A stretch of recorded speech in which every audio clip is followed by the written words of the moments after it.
All right, everyone. Thank you for coming back. My name is Tanner Dagenais, and I am, I guess, hosting this overcoming self-sabotage round table, and this is going to be part two tonight. And we're very excited. We have Nathan and James back. We also have Holly and Denise, and we're really excited to have them both here and to be able to hear their input. Hear what they have to talk about today. So thank you guys so much for joining. I am a self-sabotage coach myself, and just super excited to be here. So yeah, who wants to introduce themselves next? I'm Um, Nathan Francis. Oh, Go ahead. Go I'm ahead. I'm Nathan Francis. I'm 28 years old. I'm from a little town, regional town, 2 hours north of Melbourne. Um, yeah. That's me. So All right, let's just go, Bryce. I'll just call him out. Yeah, for sure. I'm Bryce Cluett, living in Canada right now, self-sabotage coach, founder of the Man on Fire program that, helps men transform into living with more purpose, removing distractions and removing their self-sabotage behavior, and sort of living life and being a leader in all categories of their life. And I'm happy to be here. Thanks for having me. Happy to have you. Holly. Hi, I am Holly Jean Mullen, and I am a nutritional therapy practitioner, and I have a holistic wellness practice here in Tulsa, Oklahoma. I'm also a certified self-sabotage coach, which goes hand in hand with people trying to change their diet and nutrition. And I'm also a podcast host on Real Health Conversations. Awesome. And Denise. Hey guys, my name is Denise Walsh. I'm a former clinical psychologist turned life and business coach and have a program called 90-Day U-Turn where I help people overcome self-sabotage and expect success as their normal, experience success as their new normal. And I, this last year, started a nonprofit organization called Stop Suffering in Silence, where I work with trauma and trafficking survivors and truly give them the same program, but in a different, with a smaller, more intimate cohort. And it's been so powerful to see the transformations within them. So I'm excited about this topic today. Awesome. So excited to hear about it. I think Holly we're gonna jump into Holly's topic first. So Holly, you want to start and we'll go into it? Sure. So tonight I'm going to be talking about nutrition and how self-sabotage works in that whole arena of diet and nutrition. But I think what I have found, it's hard to talk to someone about nutrition if they don't also understand where you have come from, because it's easy to be like the no, do as I say, not as I do, I know better. So I think it's important for listeners to understand kind of like my own back journey. And it really is just that, a nutritional journey. I feel like we are all in a relationship with food, and it's probably one of the most intimate relationships that we have because our food relationships, also like it is with humans, can be really great and happy, or could also be dysfunctional and messy and abusive. And my weight has fluctuated my entire life. I was a fat kid, but then I was also an athlete. I have a history of yo-yo weight gains and losses. I've tried every fad diet. Embarrassingly, I used to say one of my hobbies was fad dieting. I spent my 20s and 30s abusing my body with alcohol. I completely fell victim to the wine mom agenda and kind of settled my nutrition philosophy to be in the spectrum of balance. But balanced eating never really felt balanced to me. It was always more like restrictive eating most of the time and then binge eating some of the time, and thinking that that would balance itself out.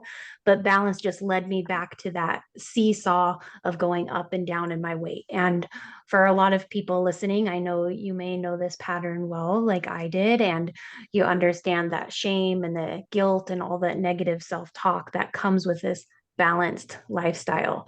And it wasn't until I started studying the subconscious mind that I learned about the root causes of overeating and binge eating, emotional eating, weight gain, body image.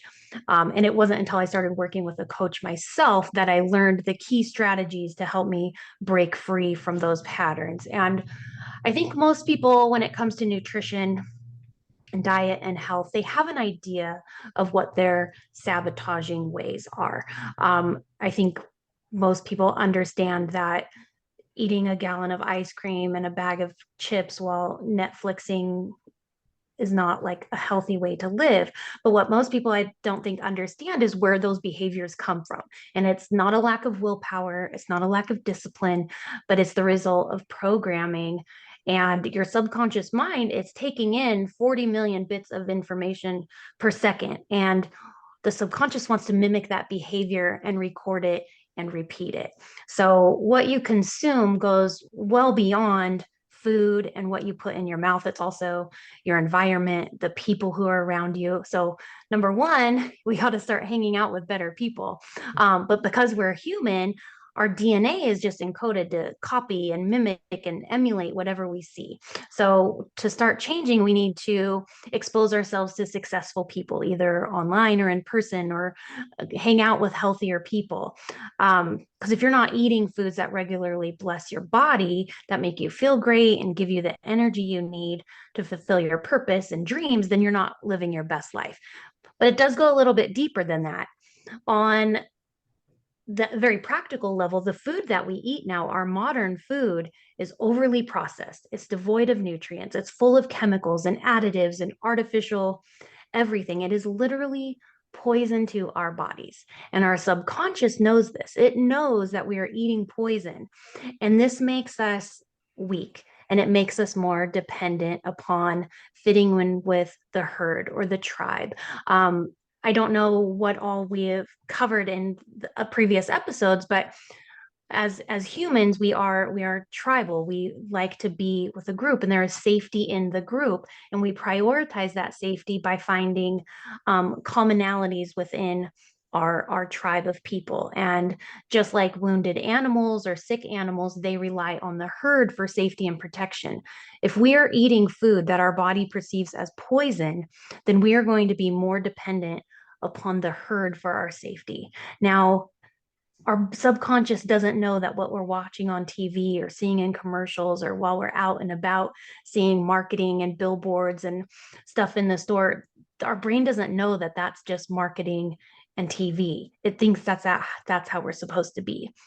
So it's seeing messages to do whatever. Look at our society, it's a mess. So full circle, when we're poisoning ourselves with food, we are more susceptible to taking in the messaging of the world, and it's leading us down this path of not living our best lives. Yeah, great points, Holly, for sure.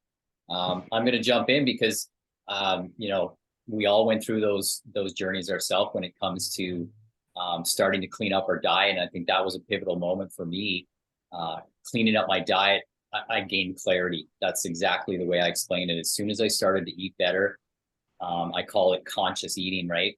You start making those decisions about what you put in your body, and it just comes down to choices. I think people need to understand breaking free from the herd is something we need to do, right? So we always say like freedom from self-sabotage, or breaking out of that norm of what everybody else is doing. That's going to be key for people to start understanding that making those decisions daily of what you put in your body is going to be of the utmost importance. Yeah, I totally agree with that, because whatever you eat totally affects your whole body, and it affects your mind as well. It's all connected. And I think a lot of people kind of just go for like whatever is the cheapest option, the easiest option, fast food, or hey, I can save a couple of dollars if I don't buy the organic, but they don't really understand like really what they are purchasing. And just because a lot of people they just trust what everyone else is doing. Oh, if everyone else is doing this, it must be safe. If everyone else is, listening to the doctors, listening to whatever, buying what's in the grocery store, then that food must be safe. And I think just like Holly talked about, it's just because we mimic other people, and we're prone to want to fit in. Really. A lot of people don't know where the food comes from either. Like a lot of these we call them supermarkets here. You guys call them grocery stores, but supermarkets here in Australia, like a lot of people just don't know where their food's grown. They don't have that connection with the local farmers or the local organic farmers. Feel like, well, this is where our food comes from. You know, we have a local organic shop here. I know that he gets the food locally and from a market down in Melbourne. Like, I just know, and I know the guy really well. We built that relationship, so I know where the food's from. So that's another one as well. I just don't know. Yeah, another thing I was thinking in speaking about nutrition is that oftentimes we aren't aware of how the food affects our bodies. Like, we don't connect the two, you know. So the first step often is even doing that internal check after we eat. Like, how do I feel? Do I have more gas? Am I bloated? Am I feeling lethargic? Like, how do I really feel? Because we're just on autopilot and we're doing what we normally do without really taking an inventory on how it impacts us. And I think so many times we are just on autopilot and we don't even realize. So like as a psychologist, people would, people come in with depression and anxiety. And one of the first things we look at is your diet, your caffeine consumption, because all of that impacts our mood when we think it's the opposite. We think I'm depressed, so I'm going to eat a tub of, ice cream or make brownies and eat comfort food. When oftentimes the food itself can start the depression.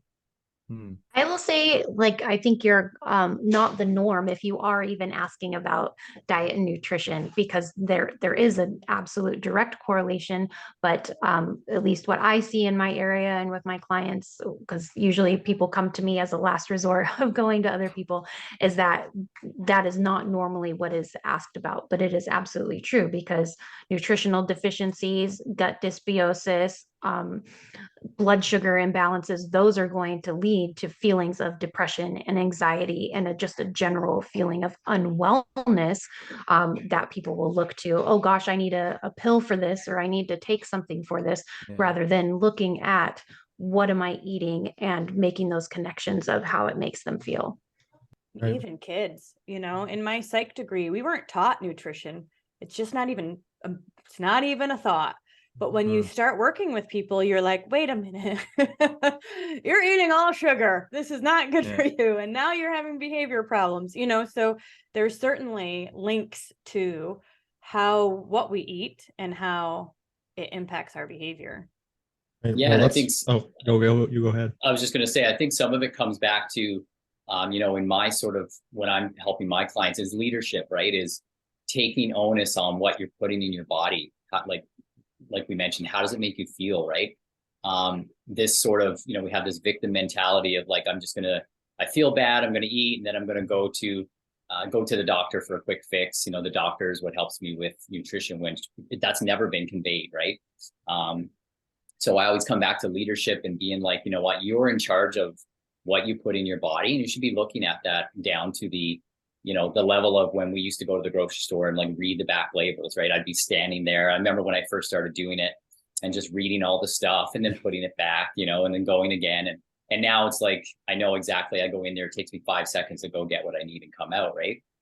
So I think leadership is a big part, getting people to switch out of like feeling like someone else is going to take care of you, or outsourcing your authority to somebody else. So we need people to get fired up and I'm in charge of my health, and I can, put stuff in my body that's going to fuel it, or I'm going to put stuff in it that's going to make me feel sluggish and not good, right?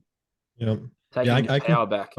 I completely agree with that, because, like the way the system's designed right now, it's really just, we have to take care of our own health, because otherwise we will be in a spot where our health won't be good, because, everything is set up where the food is just toxic, the drinks, the water, the media, everything is really set up in a way to disempower us.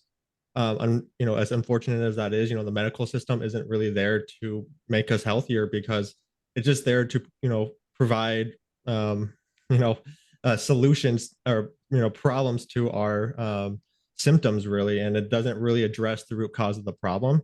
And so I totally agree with Bryce, where we need to be that person who's taking our own health in our own hands, because ignorance is not bliss, because what you don't know can actually hurt you.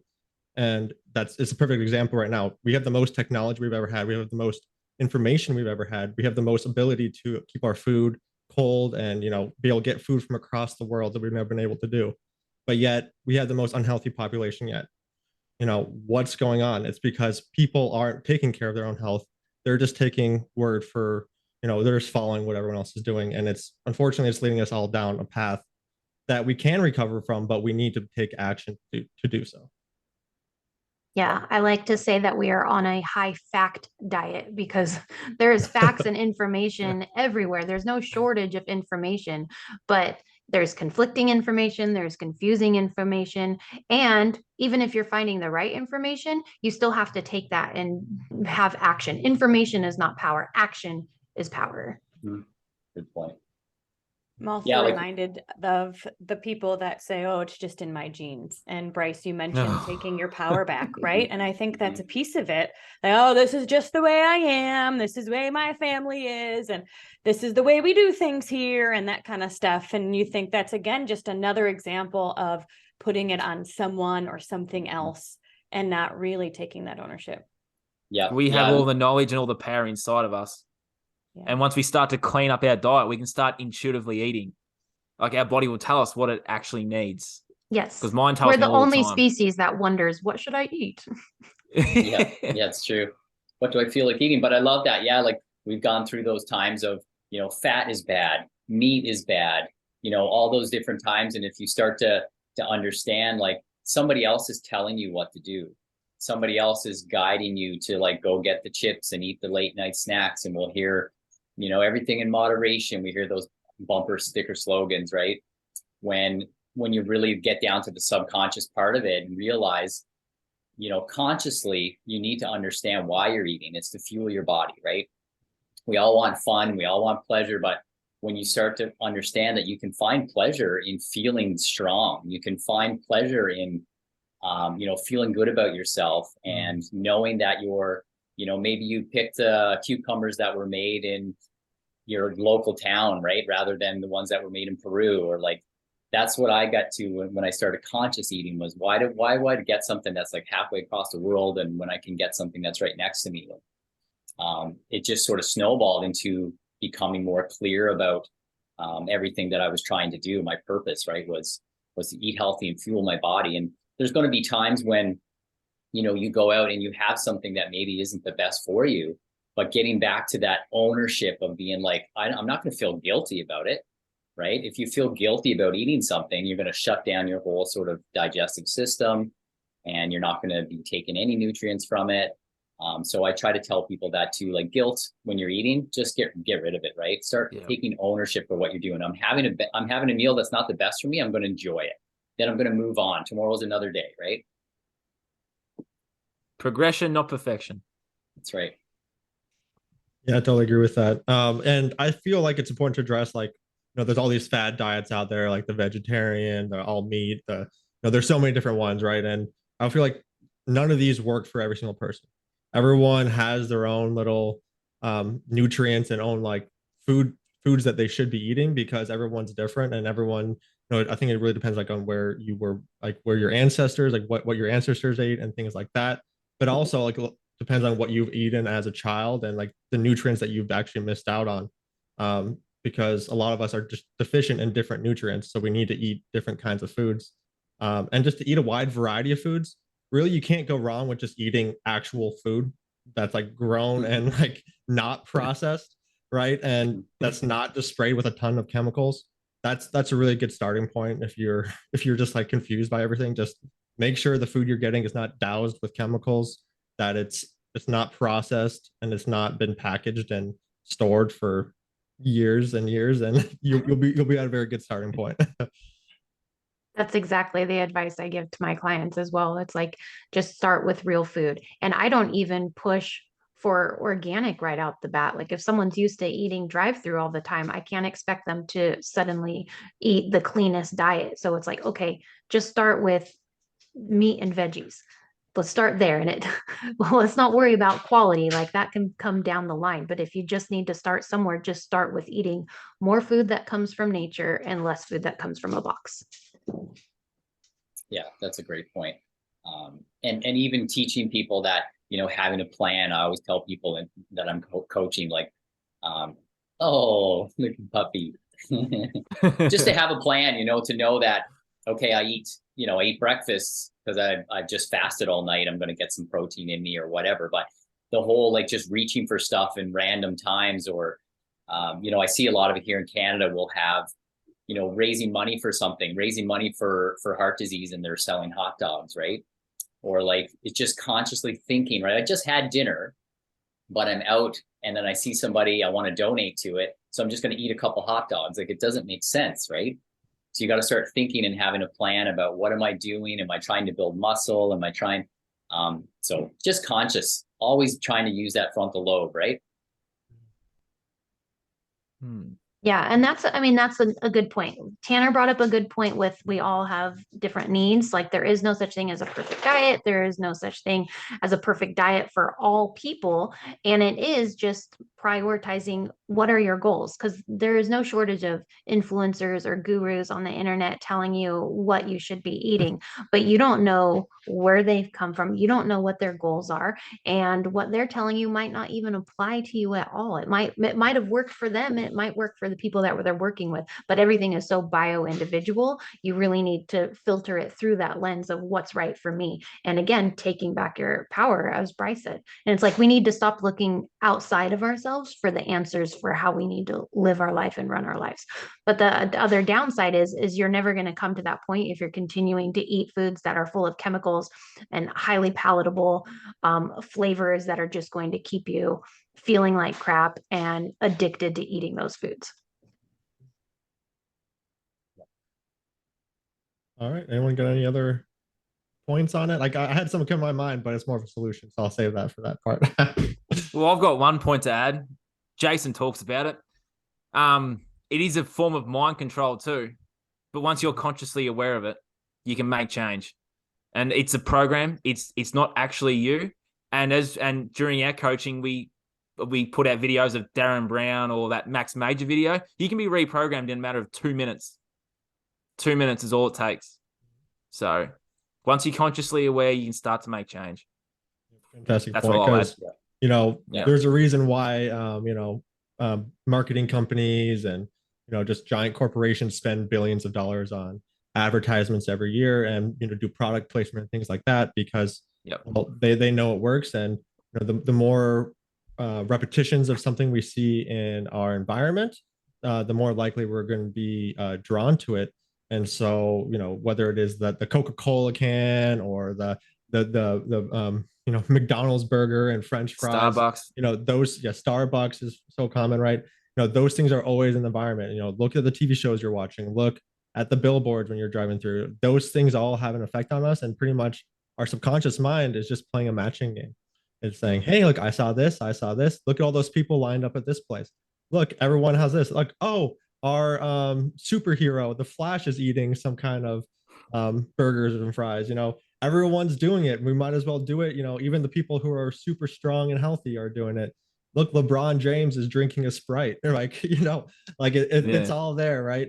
And so it, just like Nathan was talking about, it is creating those programs, and we're just running them, and we're not consciously thinking about it. So getting that conscious awareness, looking into what's you're actually drinking. If you don't know what's in something, usually you shouldn't be consuming it.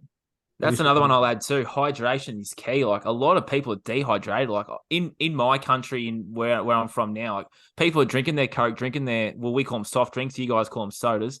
It's the same thing. Like, they're dehydrated. They're not even drinking water. Like, yeah, a lot of people just are running that program of, when they're stressed, when they're feeling the way they are, they'll turn to the Coke, they'll turn to the sugary drinks.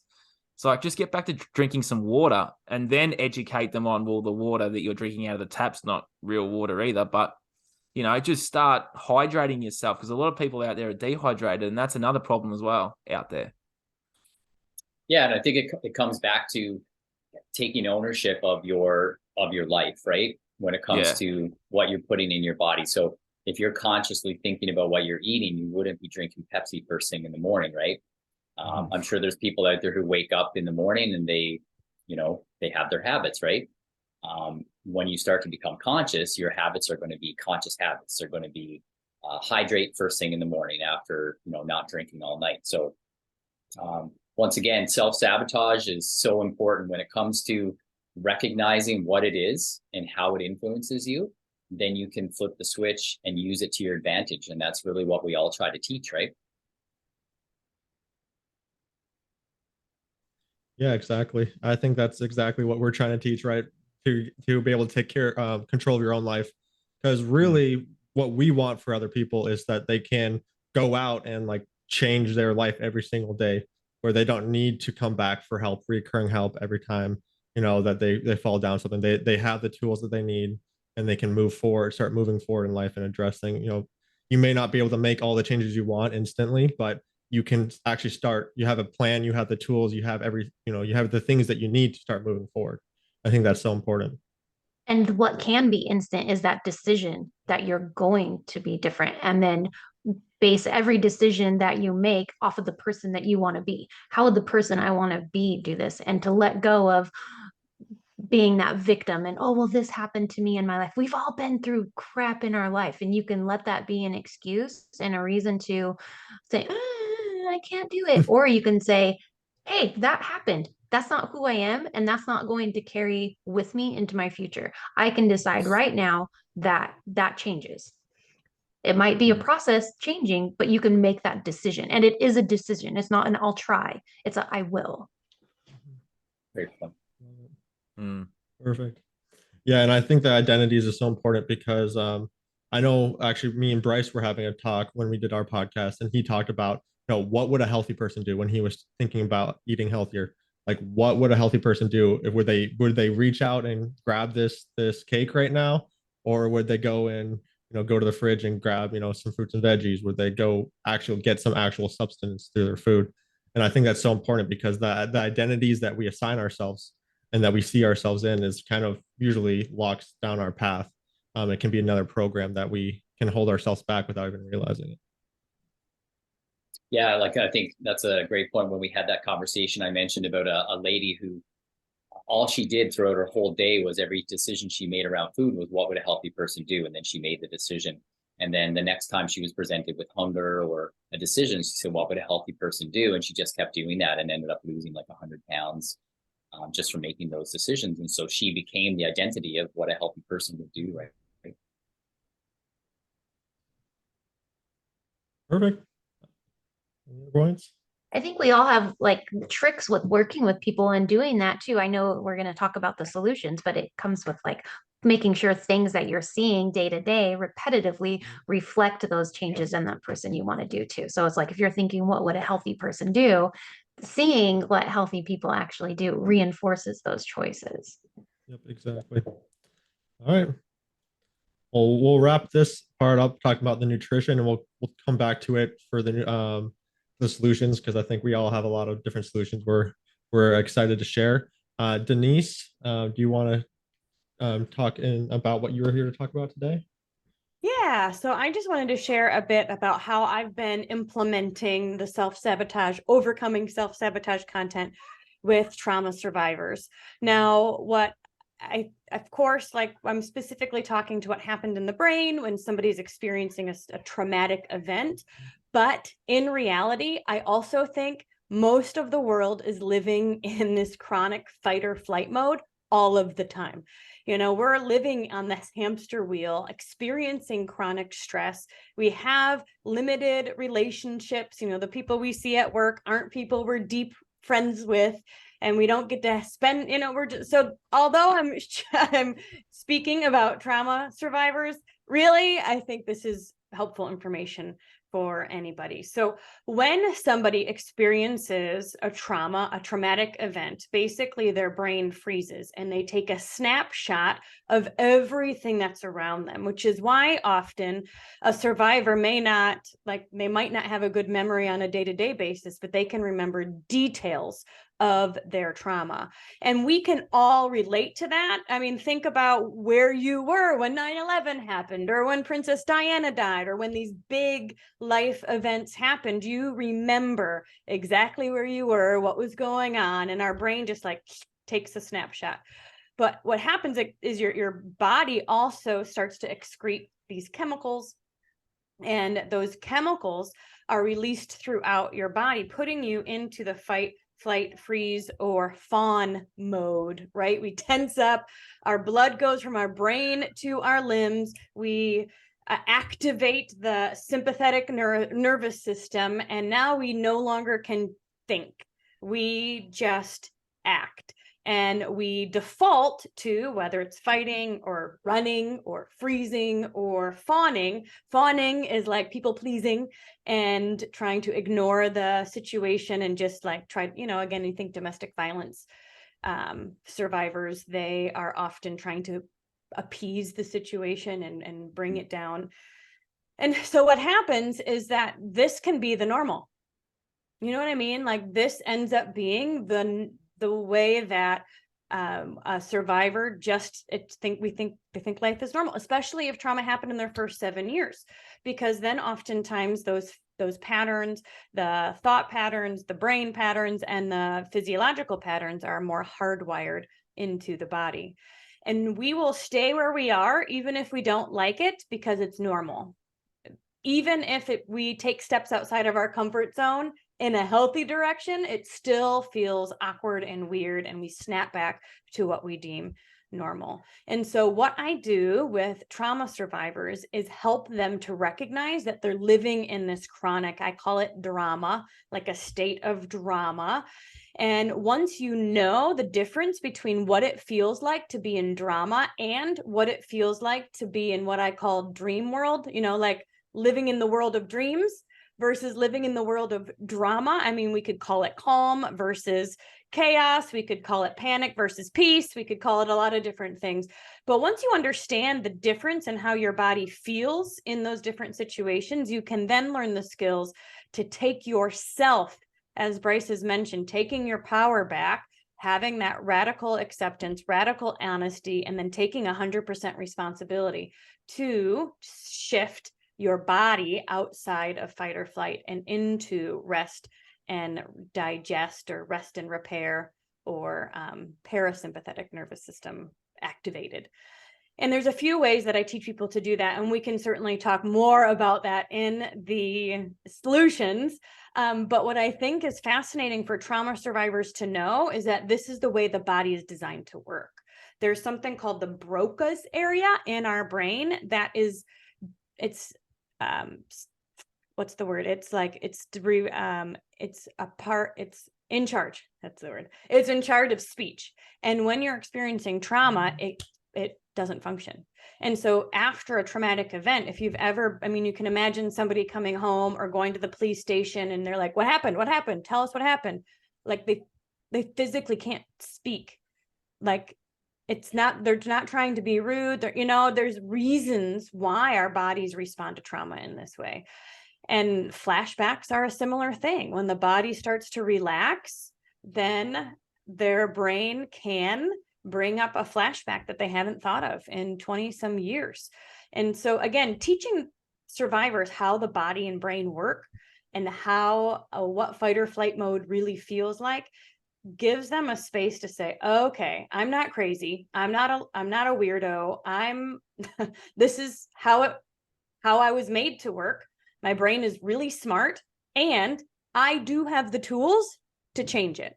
And that's the coolest thing, is because with epigenetics, we can turn genes on and off. We can retrain our brain to create new neural pathways. So we have new automatic thoughts and automatic behaviors. And even just, again, like you guys have mentioned, bringing the darkness to light has given people so much power and room to change.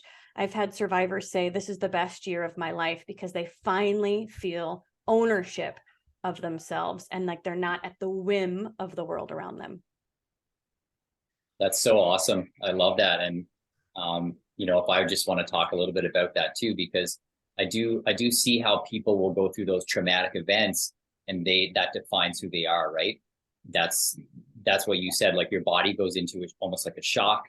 And then you sort of, everything around you relates back to that. It's always like, well, I'm this person. This is how I have to deal with everything now, right? Yeah. Well, and I just want to mention, often, especially when we are taught that good things happen to good people and bad things happen to bad people. So if a bad thing happens to me, it means I must be bad. And so instead of saying the person who did the bad thing is bad, we often carry that shame ourselves, and then that becomes part of our identity, which we know is a part of that self-sabotaging, because we will never out earn, we will never out experience our own expectations. And so that just keeps the cycle going. I completely, you go for it. Oh, I just had a quick question. Can you speak to, like, so you're working with people with traumas. What about like micro traumas? Like if we're watching a terrifying movie or even just like a horrific news report or something. I know you mentioned like we know where we were in 9/11 and stuff, but what about like if we're someone who is like listening to those murder podcasts and stuff? So those little micro traumas that we're like self-exposing ourselves to, does that have the same effect on the brain? Yeah, I love this question. And I know you guys know the answer, but it's exciting to talk about because the reality is our brain cannot differentiate between a real, imagined, or a screened event, right? And so it's talking to our reticular activating system. All of anything we see in our environment is our reticular activating system is scanning and saying, is this important? Is this normal? Is this who I want to be? And it doesn't know. Your brain doesn't know if this is a movie or if this happened in real life. And so absolutely, yes. Yeah, I feel like anything. No, go ahead. Your turn. Yeah, I feel like anything highly emotional, right, is going to have a really big impact on our subconscious mind. And I know for me personally, like when I hit like what I call my rock bottom, that was a really emotional point. I think for a lot of people who have made big changes like that, like the reason why they will make those changes usually pretty quick is partially due to what they know, but partially just to that highly emotional experience saying, hey, I know this is not right now. I need to make some changes, and that emotion can make some changes. So sometimes those emotional things can be a good kind of thing. Obviously, you don't want to, no one has to go through like a rock bottom or traumatic experience, but those things sometimes are needed so we can kind of get our kick in the butt and say, hey, we need to start making moves because the universe just kind of gave me a swift kick in the butt and I need to start moving forward in life. Yeah, 100%. And back to Holly's point, I see that maybe sometimes people will be in that cycle of a traumatic event. They like that chaos. Maybe they grew up with chaos, and then they get drawn to the crime dramas and the Kardashians, like the constant drama in their lives, right? And that's who their identity is. So they identify with it on TV. So we always talk about, removing distractions, and that's part of it, right? Just a simple thing of removing that distraction, not becoming somebody who's drawn to it. And then, you're somebody now who gets drawn to positive reinforcement, right? So definitely ties into what we talked about. Well, and there's a reason why survivors are re-victimized. And it's, part of it is self-worth. Part of it is going back and maybe even not recognizing red flags, but it's like, this is the mode that it seems normal, and so they keep kind of going back. But you can absolutely break that cycle, but it is quite interesting. I did a family tree chart with one of my girls and had her draw her family tree and then list eating disorders, sexual abuse, even just degrees. Did people go to college? Did they graduate high school? Were they overweight? Like just all these family or person conditions, and then of course relationship patterns. And she said everyone up into her grandparents, she didn't know her great grandparents as easily, but every single woman in her entire family, including aunts and cousins, had eating disorders. Wow. And it's just, again, so fascinating to see how the normal can bleed, and how once you break that cycle, you're truly changing generations. Yeah, that's so powerful. And I think it's important to kind of address, like, we learn through like frequency, and then we're usually chasing that frequency, right? Like that chaotic frequency, that traumatic frequency, that we all know that. But and even like on a quantum like physics level, like they've discovered that pretty much everything is made up of energy. So before quantum physics, we all knew everything was made up of atoms. But even now with quantum physics, we know everything's broken down to 3 quantum particles. their names don't really matter. But what you need to know is that these quantum particles are just energy vortexes. So these energy vortexes literally make up everything. So they make up you, me, they make up my background, right? They make up everything. So the words come out of my mouth, it's all the same stuff. So, when we experiencing something like that and we have those thoughts over and over, we're literally creating that frequency and we're recreating that frequency. So when we're watching those things on TV, we're recreating that frequency. And that's why we usually go back to that frequency that we knew from when we were children. It really makes you kind of pause when we look at all of the children's shows and movies and how traumatic they are in terms of usually a parent is dying or both parents. But I'm particularly thinking of like Disney films, but it's like I can't imagine a Disney film where someone significant in the main character's life does not die or there's not something traumatic. And to what you said earlier, Denise, how our brains don't know the difference between what's on the screen and what's in real life. Like it really makes you kind of wonder, like, what are we doing to the minds of young children? Like maybe they do have a happy home, but here we are putting us the stuff on TV in front of them. It's kind of scary. Well, the people who rule us do that purposely because the children are the target. Every child that's been born after the millennium 2000, they are so powerful and they know it, and that's why they're the target. Now, I went pretty deep there, but that's just from what I'm. No, you're totally right, and I mean, it comes back to the energy as well of having a traumatic event or just having a chaotic environment, and then you find that energy in food. Some people will find it in food, and that's what I think stems off to the eating disorder. Some people will find it in abusive relationships. Some people will find it in alcohol, and it doesn't matter what the vice is. It matters of what we're trying to say is interrupting that process, being aware of what it's doing and what you're feeling, and that there's nothing wrong with you. It's by design. It happened, and now you have the power to take control and to pivot and start to change. And we all should be changing throughout our life. I remember, I'll never forget one time a friend of mine from high school said, "You changed so much," and I was like, "Thank you so much. I really appreciate that," because who wants to be the same person they were 20 years ago, right? Unless you started out, doing everything correctly and eating healthy and stuff. But for most of us, we all went through changes, right? Yeah.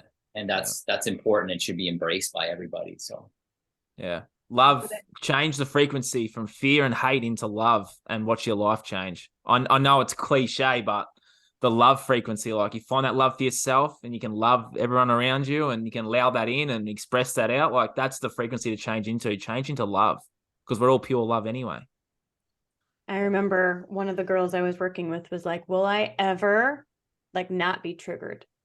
Because she had just come from, I mean, it's horrific. She wrote a book about it. It's really powerful, but it's horrific. But she couldn't live a normal life. She couldn't leave her house. She couldn't go to the store. I mean, all these things. And I said, yes, yes, you can. And I think my confidence is half of it. Like she has to kind of borrow my belief before she believes it herself. But what I said is the triggers will still be there. You just won't care anymore, because the stronger you get, the more those triggers become a little annoying fly. Right.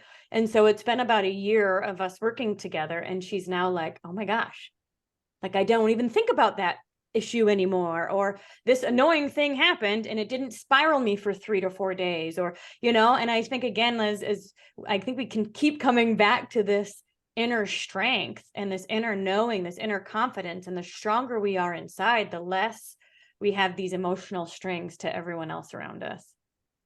And we can then raise our vibration, right? Because we're living up here, we don't even notice those annoying triggers or haters or, whatever it is that's bothering us that day or used to. Yeah, I think even using the word trigger, right, implies that it's making me feel a certain way, so I have to react. Yeah. Whereas if it's just a word or it's a comment or an action that somebody else did, that's all it is. That's all it is to me is, oh, you did that. That doesn't affect me. I'm not. I met an awesome lady throughout. Oh, sorry. No, go ahead. I met an awesome lady throughout my journey, and she doesn't use the trigger word, because when you say it to children and stuff, it's like you're pulling a trigger of a gun. So she calls it activation, and I'm like, oh, I'm using that. So I call it activating now. That's a Am good I activating you? I say, and stuff like that. So it's like, yeah.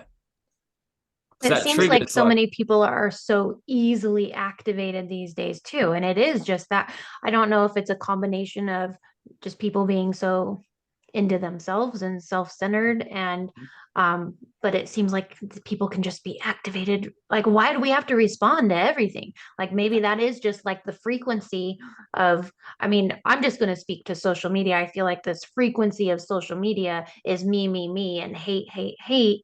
And so maybe that's just what is being transferred. But I mean, I feel like that's like a huge problem. I think part of it is that, everyone's stuck in that flight, fight, or fawn mode that Denise was talking Yep. about, right? And, Yep. it's not only trauma that activates it, it could be fear and what we know, the news media is always activating like a 100% fear buffet as we've heard before. And, the lines for coffee and, all those things are just out the roof, and everyone got to have their 2 coffees in the morning to wake up. And so people are just constantly in that, high cortisol mode where they just, don't really, they're not really thinking logically, because when you're in that mode, just like Denise was talking about, that blood flows out of your brain. And really the only part of your brain that's really active at that point is that primal part of your brain that's making those quick, instantaneous thoughts of like, hey, how do I get out of this? How do I save myself? And it can be a very aggressive part of the brain. So that's why I think that's part of the reason why we see a lot of people just attacking people. And part of it is just kind of like they're trying to protect what they know, because they see everything as like the system that is what's safe. And when people start to speak up about it, it's kind of like in the Matrix that Mr. Smith takes over, and says, no, like this is the system, we got to protect it. And they start to attack you because they know that you are, a threat to the system. yeah, but what else are you doing? You're also making them uncomfortable. People are very, very comfortable with being comfortable. And if someone like us or anyone else speaks up, you're interrupting their comfort. And I don't want to be uncomfortable because people are so comfortable in their comforts as well. And that's exactly what's activating them. You're activating them and making them uncomfortable, and they don't want to be uncomfortable. Yeah, that's and how I see it. I think a lot of people too, their beliefs, right? We know the beliefs are tied to your subconscious. So Yeah. if you have certain beliefs and you're in that subconscious mindset all the time of, getting your coffee and you believe the things that are on the news or the things that you're being told, as soon as somebody, tries to challenge that, they want to be relevant. So they go right to their belief. Oh, you're challenging my belief, so you're wrong, and hatred and whatever. So Conspiracy theory. yeah, like, so, I mean, I think getting out of the subconscious into the conscious is a good theme. And we know that bad food will activate it, or, toxic load on your system, whether it's from, drugs, alcohol. I always talk about it with my guys is removing the distractions, right? All the stuff that's distracting you from being clear, having clarity, having purpose. That's important for people to understand that, you need to remove some of those distractions. And yeah, they're put there on purpose for us, for our men to specifically, not take action and just sit back and watch it on TV, watch the hero on TV, right? Not be the hero in real life. So. Spot on. I think that's such an important point because we all have a purpose. Like, we're all here for a reason, and the most threatening thing is powerful people and people fulfilling their purpose every day. And so if we can keep them sick and unhealthy with their food, keep them traumatized, keep them distracted, that's really the perfect storm for limiting people's potential. And so we know from the line of work that we do that it really is just an attack on people to keep us small, and that is the strategy. It reminds me too of, as I mentioned, this sympathetic nervous system versus parasympathetic nervous system, or fight or flight versus rest and repair, is not just activated, as Tanner said, in a traumatic situation, but for those living in chronic stress, they're also always living in fight or flight mode, which is why short-term decision making all the time, because I don't even have the capacity to think about something else. I just want what's easy right now. And if you think of the powers that be creating a system that's what the norm is, like, of course everyone's self-sabotaging, of course everyone's in debt and overweight, because that's what happens when you're living in fight or flight mode all the time. 100%. Yeah.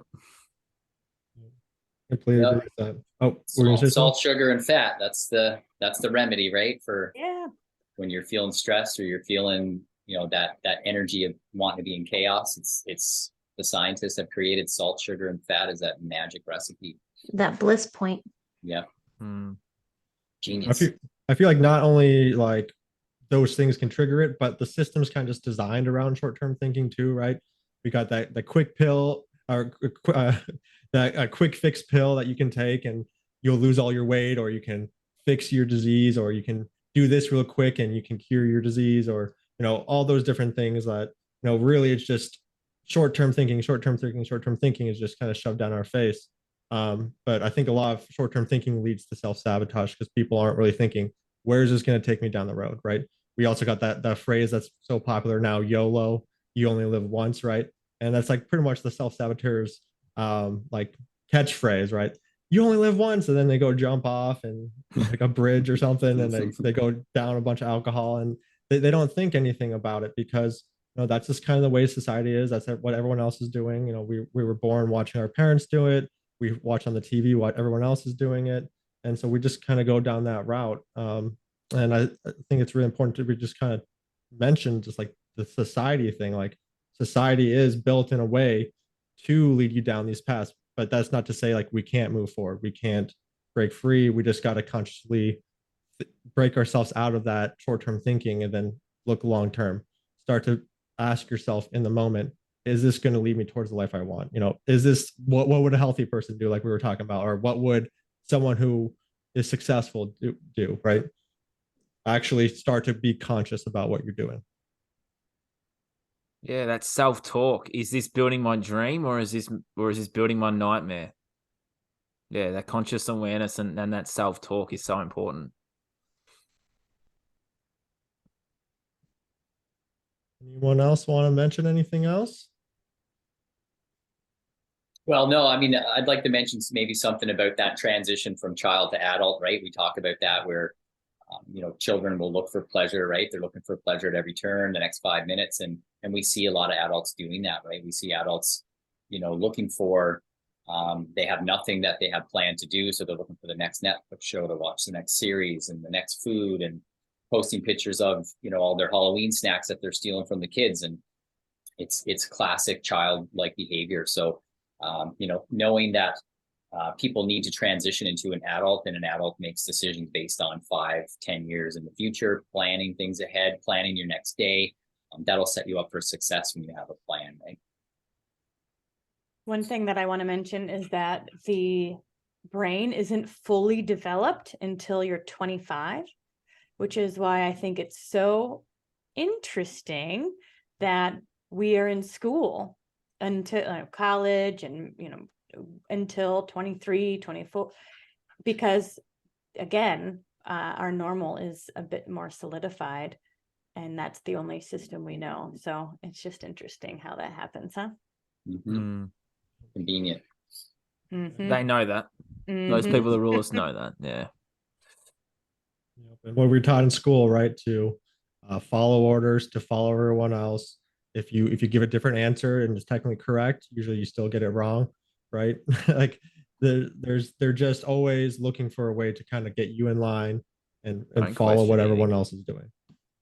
Yeah, and I mean, I think school, we talked about it before. I know Nathan and I talked about it helping the children, but that authority that comes with, sealing the deal in your subconscious, right? When you have a product on TV and you have a celebrity showing it, your subconscious is going to all of a sudden adopt it and be like, oh, that's awesome. I need that. I have this awesome celebrity that I love. So I think school is kind of built around that. It's built around, listen to the teacher, listen to the white lab coat that you see on TV, listen to these authority figures and follow what they're doing. So Now we use celebrities. We use celebrities to endorse all the products or to endorse certain things that happen that get put in you to be healthier.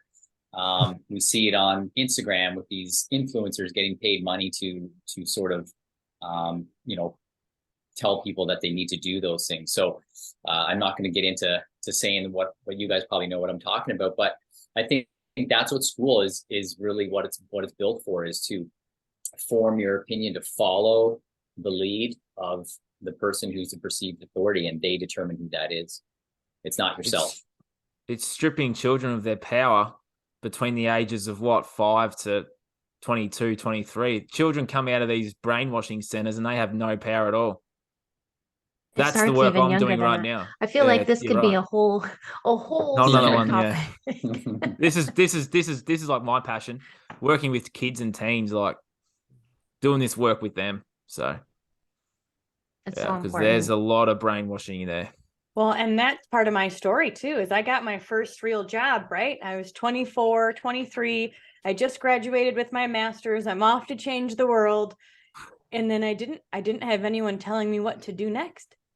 And I didn't love what I was doing. And I knew that this wasn't quite it, but like I had to figure out how to lead myself.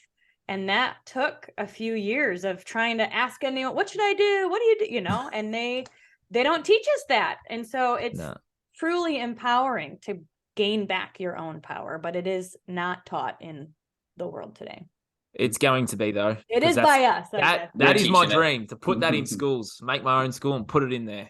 Well, I have That's a my teen dream. journal if you need one. Excellent. We need to talk off air. Yeah, I completely agree with that, because I feel like once I learned like the information about the subconscious mind, I was just like, so how come we aren't taught this in school? Like, how come we don't learn about like one of the most powerful parts of our minds, the part of our mind that creates programs and we learn so much from when we're going through school, which we're supposed to be, learning and being able to increase our knowledge and things like that. And, it's once again, just goes back to just, it's how the system's designed. It's not meant really to empower us. Unfortunately, it's meant to make a bunch of followers and to really disempower us and to lead us into a part where we think we have to have someone else providing us a solution for things. But it all comes back to kind of what Bryce was saying, where it all comes in to where we have to take, point. We have to be the ones to take the actions towards the life that we want. No one's going to be there to save us. There can be people there to help us. There's so many people I know that have reached out for other people for help, and they've been able to, I did myself, and I was able to move so much farther ahead in my life. But really, at the end of the day, they could tell me all the things that I wanted to hear. But if I didn't do anything in my life and take those actions, then I wouldn't be where I am today. So, it's a mix of two things. Getting help is important, but you got to take the action. You got to be the one who wants that. And you got to be willing to give up the things that are no longer serving you. Yeah.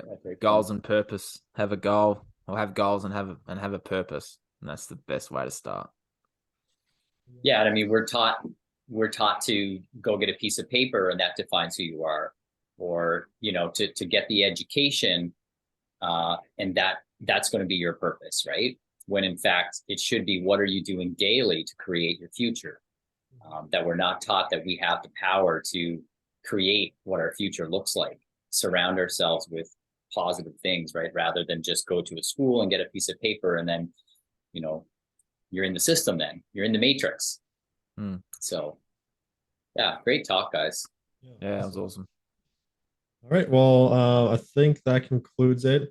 I know Holly had to jump out a little bit early, but it was fantastic having her here, and it's fantastic having you guys all here. So great hearing everyone's like discussions. I know I always learn so much and take so much from this. Yeah. And I'm super excited to hear what we all have to talk about in the solutions part, because I think that's going to be awesome. Anyone else want to say anything else before we drop off? Yeah, just reach out and ask for help. Oh, I say that all the time, but it's reprogramming people that listen to this, I guess, to reach out and ask for help, because the world's about to change. We're bringing about the change, and ask for help and you can change too. And then that's going to change, us changing and you changing can help change the next person. So it's just one person, one soul at a time. Yeah, agree. The reality is if it were easy, we'd already be doing it. And so we have to find people who are 3 steps ahead of where we are now and go hang out with them. Go learn from them, be around their circles, because if it were easy, you would already have be doing it. And so clearly, it's not easy for anyone to make this change. So go find people who are doing what you want to do and be mentored by them. Things can make it easier by having different techniques and solutions. So we'll be talking more about that on part 3. So hope you guys all have a good night, and thank you for listening.